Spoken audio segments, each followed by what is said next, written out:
Terima kasih kalian sudah klik video ini. Bagi kalian yang ingin ikutan Cerberus Copy Trading, langsung saja klik link deskripsi yang ada di bawah ini dan langsung akan muncul tampilan seperti ini. Lalu silahkan kalian langsung klik daftar. Bagi yang belum punya akun, untuk username itu bebas. Misalkan nama username-nya adalah pemula trading dan jangan lupa untuk di akhir username-nya diberikan @cerberus.com. Jika kalian tidak mengetik cerberus.com, maka akun Anda tidak akan bisa terdaftar. Untuk password silahkan kalian pilihkan sendiri. Untuk nama silahkan bebas. Untuk nomor handphone harus nomor handphone yang aktif karena jantung Cerberus Copy Trading itu ada di dalam nomor handphone. Jika nomor handphone berbeda, maka Cerberus Copy Trading tidak akan berlaku. Untuk kode referral bisa diisi atau bisa dikosongkan. Setelah kalian sudah mengisi semuanya, bisa langsung kalian klik register dan akan muncul tampilan seperti ini. Untuk mengaktifasi Cerberus Copy Trading, bisa langsung kalian WA admin terhadap nomor ini. Dan untuk biayanya adalah 4 juta rupiah untuk member reguler dan 40 juta rupiah untuk member eksklusif. Jika kalian ingin mengetahui simulasi profit tradingnya, langsung bisa kalian klik kalkulator Cerberus, masukkan modal dengan satuan dolar, klik 1000 misalkan, dan untuk jumlah harinya max 365, langsung klik hitung. Setelah itu akan muncul seperti ini dan scroll ke bawah.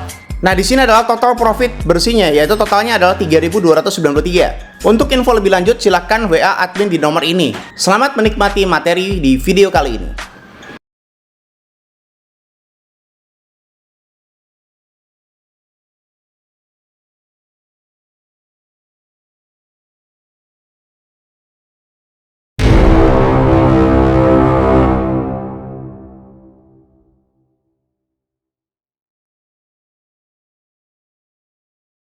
Salam traders, balik lagi sama saya Andi Firmansyah di channel ESG.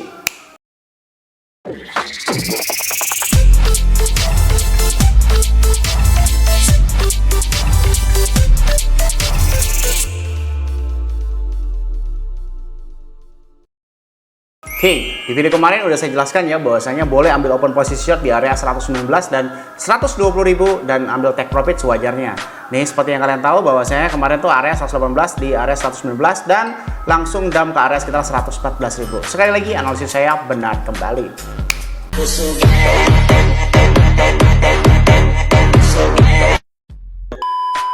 Oke, untuk Cerberus sendiri, kalau misalkan kalian lihat masalah displaynya itu sekali lagi biarin aja.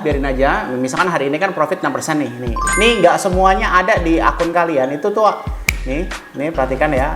Hari ini profit di Lbank ya. Terus ini juga profit di BingX. Untuk Bitget ya, itu memang tidak bisa mode split. Untuk BingX dan Lbank itu kadang displaynya itu menampilkan bahwasanya itu loss, tapi kalian harus perhatikan untuk harga open posisi dan close posisinya nih ya. Nih, lihatin nih. Ini harga open posisinya, close posisinya di akun kalian juga sama. Kadang-kadang terdisplay loss karena ini pakai mode split karena beberapa market itu belum terlalu sempurna untuk menggunakan fitur split itu sendiri. Tapi sebenarnya yang terjadi adalah tetap profit kok. Jadi yaudah santai aja. Oke, harga sekarang ke 115.900-an. Kalau kalian nanya, Bang, kenapa harga Bitcoin dump dari area sekitar 119 langsung instan ke area 114.000? Oke, sebenarnya satu hal yang pasti yang benar-benar mayoritas untuk mengimpact atau mengdamkan Bitcoin ini sendiri adalah tarif dagang yang sudah berlaku. Sebenarnya ini udah terjadi berbulan-bulan yang lalu ya, atau udah lama lah. Ini udah diberlakukan beberapa tarif dagang yang dimana Donald Trump itu sudah mengumumkan akan berlaku per 1 Agustus. Cuma kenapa saya nggak membahas hal itu atau tidak ada influencer yang membahas hal itu? Kadang-kadang Donald Trump itu juga ngerjain kita atau ngeprank kita juga. Maka dari itu adanya beberapa hal-hal tersebut dan menjadi sebuah pertimbangan menjadikan sebuah alat tolak ukur bahwasanya ya udahlah santai aja dan nggak usah terlalu dipikirin. Maksudnya bagaimana, Bang? Contoh, Donald Trump ini sudah berkali-kali menunda tarif dagang dan sudah berkali-kali juga mengiyakan tarif dagang. Nah, contoh, dia sudah menjadwalkan di tanggal 1 Agustus, tapi tiba-tiba dia bilang bahwasanya tarif dagang akan diundur. Nah, itu efeknya akan pump. Tapi pada saat dia nggak ngomong apa-apa, ya udah berarti tarif 1 Agustus itu berlaku. Seperti hari ini. Jadi per hari ini tidak ada pengumuman dari Donald Trump itu sendiri atau pemerintah Amerika Serikat atau USA tentang penundaan tarif dagang itu sendiri. Akibatnya tarif dagang per 1 Agustus itu sudah berlaku. Lalu yang kedua, kenapa Bitcoin ini sampai ke 114.000? Adanya pergerakan whales Bitcoin ini sebenarnya serem banget ya guys. Ada beberapa, kalau yang saya hitung ya, ini udah lebih dari 7 ya. Udah lebih dari 7 pergerakan whales, dimana para paus itu adalah satu angkatan dengan Satoshi Nakamoto itu sendiri. Jadi para Bitcoin terdahulu itu atau para pemegang Bitcoin terdahulu itu sudah beramai-ramai untuk nge-withdraw ataupun mensiap-siap sell.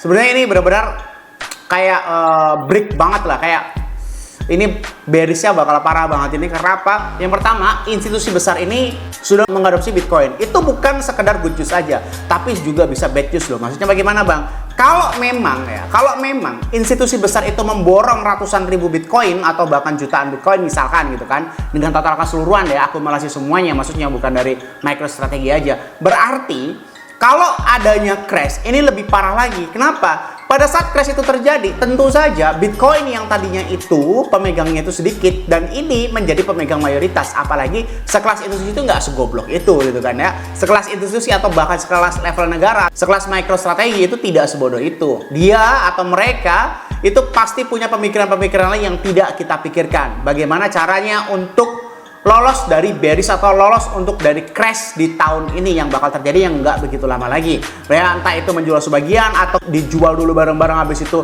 serok bawah dan lain sebagainya kayak gitu ya. Itu penyebab kedua. Jadi paus Bitcoin ini sudah bangun. Nah, lalu apa yang bisa kita lakukan? Menurut saya di area Agustus ini, karena juga FOMC itu yang tadinya itu katanya akan memotong suku bunga, tetapi faktanya adalah netral atau bahkan ada perseteruan antara internal yang terjadi di 32 tahun terakhir, yang dimana kejadian ini begitu sangat langka yang mengakibatkan otak saya berpikir, wah kalau kayak gini perseteruan internal ini bisa jadi dibalik, yang tadinya niatnya diturunkan bisa jadi dinaikkan. Karena apa? Inflasi besar-besarannya akan ya gimana ya, oke lah. Kalian bisa kira bahwasanya Bank Indonesia kan nggak ada hubungannya. Iya, terserah, nggak apa-apa sih, nggak ada hubungannya juga nggak apa-apa gitu kan. Cuma kalian lihat dengan apa kejadian-kejadian yang kayak PPATK memblokir banyak sekali rekening di Indonesia dan lain sebagainya. Terus saya juga ngeliat data-data Amerika Serikat yang terus itu naik inflasinya ya. Kalau misalkan inflasi terus naik, maka suku bunga itu terpaksa harus dinaikkan. Yang dimana kalau for your information aja, apabila suku bunga dinaikkan ya, itu akan crash ya. Seingat saya waktu itu suku bunga dinaikkan menjadi 4% aja, 4% dalam waktu itu crash hingga 85% ya, hampir 90%. Itu pun pada saat itu institusi besar itu nggak banyak ikutan. Kalau institusi besar ikutan, mereka pasti akan mengamankan seluruh aset mereka yang mengakibatkan semua terjadi dump secara massal. Yang dimana itu dibantu sama beberapa pihak. Yang pertama, institusi semuanya menjual Bitcoin itu sendiri. Lalu yang kedua, kebanikan pasar. Lalu yang ketiga, yang memang sudah winter itu terjadi.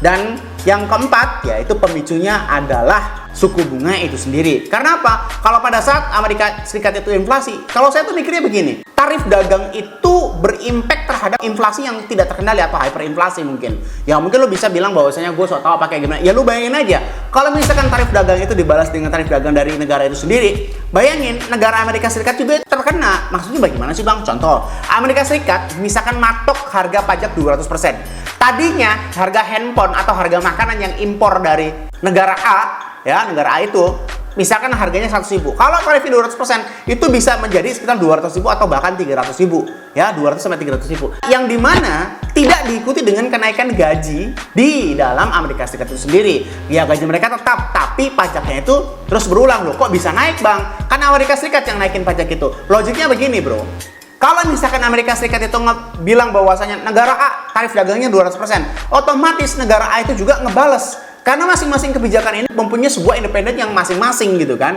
Yang dimana Amerika Serikat ya punyanya Donald Trump misalkan Korea punyanya siapa? Ya udah, Amerika Serikat matok harga 200% pajaknya, sama aja. Korea juga ya udah, gue patok 300%, akhirnya perang dagang.